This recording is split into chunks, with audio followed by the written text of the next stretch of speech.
Bonjour à tous. Comme je le disais dans une précédente vidéo, hein, notre société se modernise en se robotisant. Cette robotisation a déjà intégré plusieurs secteurs d'activité de notre société, hein, comme par exemple les banques, les bureaux de poste et nos gares SNCF.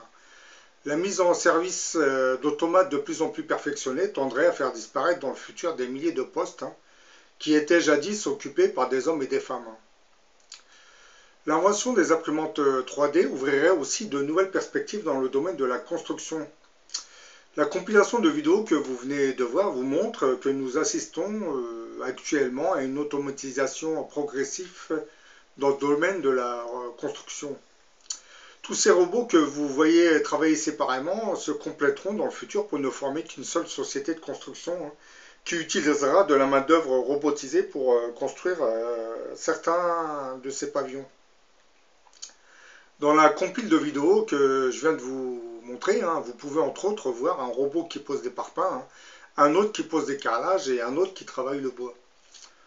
Dans le futur, la construction de certaines maisons se fera uniquement avec de la main-d'œuvre robotisée, hein. Pour la mise en œuvre d'une telle société, il faudra encore attendre quelques années pour améliorer les programmes informatiques, hein, ainsi que l'agilité des robots. Actuellement, on peut le dire, hein, nous serions en phase d'étude, hein, parce que c'est pas encore opérationnel ce genre de société de construction ultra robotisée, hein. Mais bon, comme je l'ai déjà dit dans une vidéo, les travaux et les recherches se font séparément à travers le monde et dans différents pays, hein. Mais vous verrez que la mise au point de ces différents robots sera reprise par une société qui va tout compiler, hein, pour en faire une société ultra robotisée pour la construction de pavillons. Bon, au début, ça sera des pavillons, mais par la suite, ils vont innover dans les immeubles, hein. Ça ne va pas se faire tout de suite, hein, ça va se faire progressivement. Par exemple, en Suisse, des chercheurs de l'école polytechnique fédérale de Zurich ont décidé d'associer les technologies numériques et les robots pour la construction en bois. C'est un peu la dernière vidéo que vous avez vue, ce robot qui prend les planches de bois, hein, qui les assemble.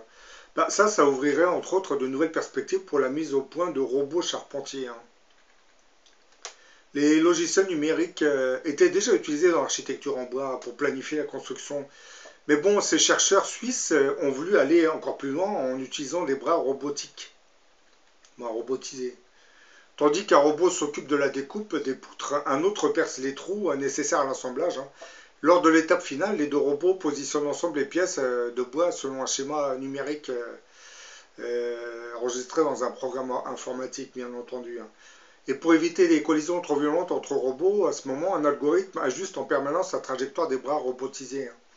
En dernier lieu, un travailleur humain fixe manuellement les poutres entre elles. Pour l'instant, on a toujours besoin de la main-d'œuvre humaine. Ce principe de construction va être testé sur le terrain.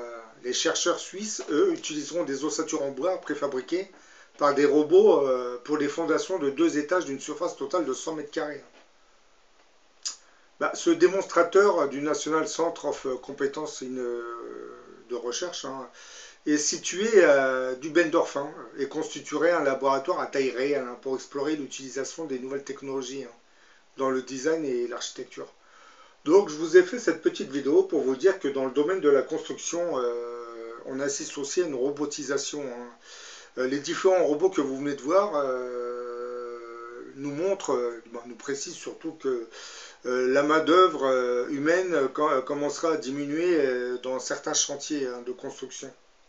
Parce que comme vous avez vu, vous l'avez vu, vous avez un robot carreleur, vous avez un robot qui pose des parpaings, hein. Bon, certains vont me dire, bon, pour ce qui est du carrelage dans un pavillon, c'est pas évident de rentrer un robot pareil, hein.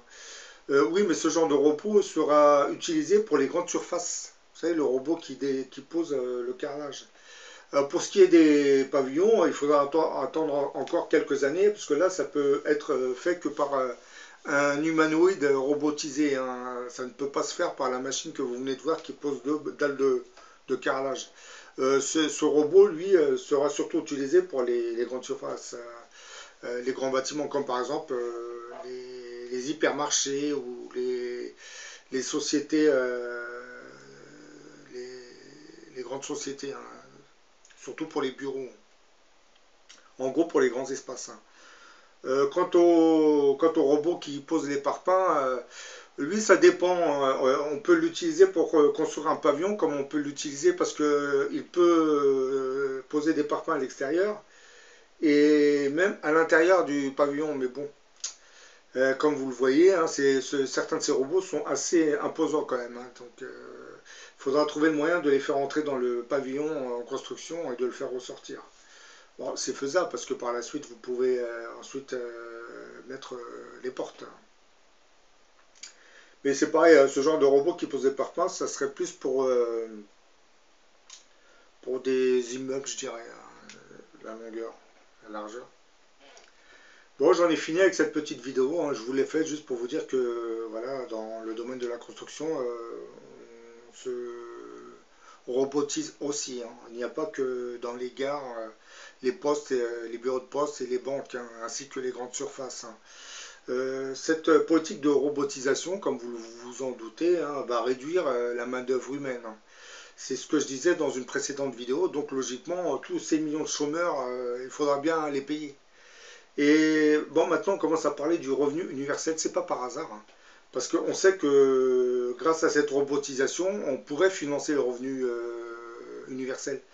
Le seul problème, c'est que la majorité des sociétés qui utilisent la robotisation sont privées. Donc les patrons qui robotisent leur entreprise le font pour faire des profits. Et en aucune manière ils utiliseront ce genre de profit pour payer un revenu universel. Donc je pense que dans le futur, les gouvernements auront tendance à vouloir renationaliser certaines entreprises, hein. Et ces mêmes gouvernements vont accélérer la robotisation de ces entreprises puisque c'est l'argent gagné par ces robots qui permettront de financer le revenu universel. Donc l'argent sera là puisque ce sont des robots qui travailleront. Bon, je vous dis à la prochaine pour une autre vidéo.